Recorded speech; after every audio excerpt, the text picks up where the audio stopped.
At Thanksgiving dinner, my family gave my 9-year-old daughter a blank, empty envelope. It wasn't a joke. It wasn't a mistake. They did it on purpose.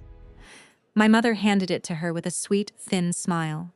"Chloe, sweetie, since your mother makes so much money at the hospital and refuses to help Caleb with his car payments, we decided to give you this. It is a lesson in gratitude. You need to learn to appreciate the simple things in life. And besides, your cousins Tyler and Mason needed the gift budget more this year." My brother Caleb laughed and took a sip of his beer. "Yeah, Leah, you can afford to buy her whatever she wants anyway. Don't make a big deal out of a card." I sat at the table and watched my daughter open the envelope. She pulled out a single sheet of blank white printer paper. She looked at it, confused, then looked at me. Her eyes were swimming with tears. She had spent the entire week drawing a detailed colored pencil portrait of my parents as their holiday gift. It was sitting on the sideboard in a cheap frame she had paid for with her own allowance. I didn't scream. I didn't throw the mashed potatoes at Caleb. I didn't give them the dramatic outburst they could use to make me the villain. I just said, "Understood." Then I opened my banking app under the table. Within 48 hours, Caleb's car was towed. My parents were in panic mode over a mortgage default notice, and their phone service was cut off. They forgot that the only reason they had a house to eat Thanksgiving dinner in was because of my money. They forgot who was paying for Caleb's student loans. They forgot who was carrying the weight of the entire family. My name is Leah Miller. I am 39 years old, and I work as a nurse practitioner in a busy emergency department. My job is fast, loud, and full of crises. I spend 12-hour shifts making critical decisions under pressure, which has taught me to keep my head cool when everyone else is panicking. My daughter Chloe is 9. She is a quiet, artistic girl who has a mild motor coordination delay. She has to work twice as hard as other kids just to write her name neatly, but she never complains. She loves drawing, strawberry ice cream, and her sketchbooks.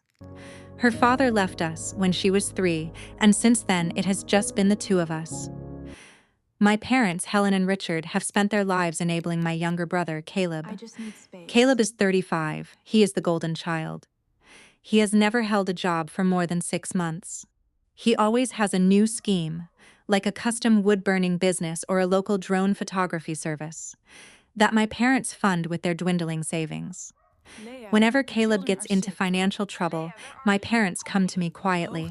"Leah, you have that good hospital salary," my mother would whisper. "Caleb is just trying to find his way. We need to help him. We are family." So I helped. 6 years ago, my parents were about to lose their home to foreclosure. I stepped in. I took over the mortgage payments. Every month, $2,800 was auto-drafted from my checking account to pay the bank. The house remained in my parents' name, but the payments were entirely mine.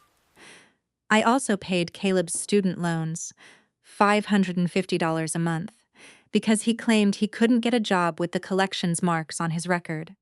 I paid for the family cell phone plan. I paid for Caleb's car insurance. Every month, I was silently shelling out nearly $4,000 just to keep my family afloat. They didn't thank me. They didn't even ask how I was doing. They just adjusted to the comfort. My father treated my mortgage payments like a minor administrative favor. Caleb treated his student loan coverage like it was his birthright. The Thanksgiving dinner was held at my parents' house. I arrived late because of a shift at the hospital. Chloe had gone ahead with my parents. When I walked in, the house smelled of roasted turkey and sage. The table was beautiful. My parents, Caleb, his wife Gina, and their 2 boys, Tyler and Mason, were already seated. During dessert, my mother announced it was time for the early holiday gifts. She handed Tyler and Mason 2 large boxes. They ripped them open to find new Nintendo Switch consoles and 3 games each. The boys screamed with excitement. Caleb and Gina beamed. Then, my mother turned to Chloe. She reached into her purse and pulled out a plain white envelope. She handed it to Chloe. Chloe opened it. She looked inside. She pulled out the blank piece of paper. "Grandma?" Chloe asked, her voice small. "Is there something else?" That was when my mother gave that thin, cold smile. No, sweetie, that is it. Your mother makes a very high salary, Chloe, but she refused to buy your Uncle Caleb a new transmission for his car last month. She is being very selfish with the family. So we decided to give you an empty envelope. It is a lesson in gratitude. You need to learn to be thankful for the simple things, and Tyler and Mason needed the Switch consoles more anyway. Caleb You think it's laughed. funny? Yeah, Leah, you can just buy her whatever she wants. Don't be so dramatic about it. Gina smirked and took a bite of her pie. I looked at Chloe. She was holding the blank paper. Her head was down, and I could see a teardrop onto the white page. She had worked for hours on that portrait of her grandparents. She had been so excited to give it to them. I looked at my mother. I looked at my father, who was nodding in agreement. I didn't yell. I didn't make a scene. Understood. My mother blinked, looking slightly disappointed. She had been waiting for me to argue, to scream, so she could tell everyone how defensive and difficult I was. Well, she said, adjusting her glasses, I am glad you understand. I pulled out my phone under the table. I opened my banking app. I went to my scheduled transfers. I clicked on the recurring payment of $2,800 to the mortgage lender. I hit delete. I logged into Caleb's student loan portal, which was set up with my billing information. Good. I deleted my Let's finish checking this. account from the autopay settings. It's done. I opened my Verizon account. I removed my parents' lines and Caleb's line from the family plan. I logged into my auto insurance portal and canceled the policy on Caleb's sedan. I did it all in less than 2 minutes right under the table while Caleb was talking about his next business idea. Excuse me, I said, putting my phone away. Chloe and I have to go. Already? Caleb grumbled. We haven't even opened the wine. We're tired, I said. Chloe got her coat. She left her framed drawing. On the drive home, Chloe sat in the passenger seat, holding her sketchbook. Mom, she asked, did I do something wrong? No, Chloe, I said, my voice tight. You did absolutely nothing wrong. You are the most grateful, sweet girl in the world. Why did Grandma give me an empty envelope? Because, I said, they wanted to teach me a lesson. But they're the ones who are going to learn today. I tucked her into bed at 9:30 p.m. Then, I sat in my living room with a cup of tea. On Friday morning, the banking system processed the cancellations. At 9:15 a.m., my phone started vibrating. It was my mother. I ignored it. At 9:18 a.m., Caleb called. I ignored it. At 9:30 a.m., my father called. I ignored it. By noon, I had 34 missed calls and 12 text messages. My mother, Leah, the cell phones are saying no service. Did you forget the bill? Your father can't call his doctor. Caleb, Leah, my student loan payment didn't go through. The bank sent an alert saying the payment method was removed. Put it back now. My credit score is going to drop. Have you My discussed father, the mortgage Leah, payment call me. situation? The mortgage portal Need is to pay the showing a missed disposer. payment warning. Please The handle grace this. period ends today. We don't have the Have you money in our discussed the account. mortgage payments? I didn't reply. At 2:40 p.m., Caleb called me from a different number. I answered because I was on my lunch break at the clinic. Leah, he screamed. What the hell did you do? My car just got towed. Why did your car get towed, Caleb? I asked calmly. I told you to The stay away police from pulled her. me over You for a better listen broken to me now, taillight, and they before it's ran too my late. plates.